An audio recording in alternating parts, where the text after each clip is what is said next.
बिस्मिल्लाहिर्रहमानिर्रहीम। अस्सलामुअलैकुम वरहमतुल्लाहि वबरकातुहू। मोटिवेशन में खुश आमदीद। तो आज हम आपको बताएंगे कि शराब क्यों हराम है। एक दफ़ा बादशाह हारून रशीद ने महफ़िल लगाई हुई थी। इस महफ़िल में सभी वज़ीर, मुशीर और अमीर तीन लोग बैठे हुए थे।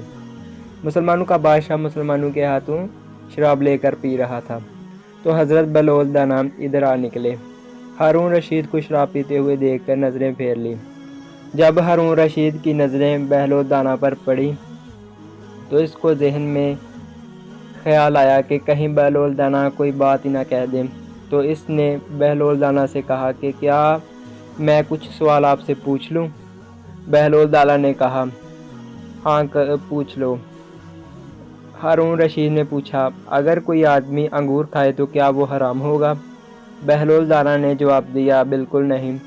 हारून रशीद ने दूसरा सवाल किया, अगर कोई इंसान अंगूर खाने के बाद पानी पी ले तो क्या वो हराम होगा? बहलोल दाना ने जवाब दिया, नहीं। हारून रशीद ने फिर सवाल किया, क्या अगर कोई इंसान अंगूर खाने के बाद पानी पिए और फिर धूप में खड़ा हो जाए तो क्या वो हराम होगा? बहलोल दाना ने जवाब दिया, नहीं। इस पर हारून रशीद ने कहा, तो फिर अंगूर और पानी को जब मिलाकर धूप में रख दिया जाए तो वो हराम क्यों हो जाता है? बहलोल दाना ने जवाब दिया, अगर इजाज़त हो तो मैं भी खलीफा वक्त से कुछ सवाल पूछ लूँ। उम्मीद है कि मेरे इस सवालों से आपको जवाब मिल जाएगा। तो हारून रशीद ने कहा, इजाज़त है। बहलोल दाना ने पूछा, अगर किसी इंसान के सर में थोड़ी सी मिट्टी डाल दी जाए तो क्या वो इसको कोई फ़र्क पड़ेगा? हारून रशीद ने जवाब दिया, नहीं, इसको कोई फ़र्क नहीं पड़ेगा। बहलोल दाना ने दूसरा सवाल पूछा, अगर इस इंसान के सर में थोड़ी मिट्टी डालने के बाद थोड़ा पानी डाल दिया जाए तो कोई फ़र्क पड़ेगा? बादशाह ने जवाब दिया, नहीं। इस पर बहलोल दाना ने पूछा, अगर पानी और मिट्टी को मिलाकर धूप में सुखाकर ईंट बना दी जाए और फिर किसी इंसान के सर में मारी जाए तो क्या कोई फ़र्क पड़ेगा? इस पर बादशाह बहुत हंसा और जवाब दिया, बहलोल, तुम भी अजीब बातें करते हो, इस इंसान का तो सर फट जाएगा।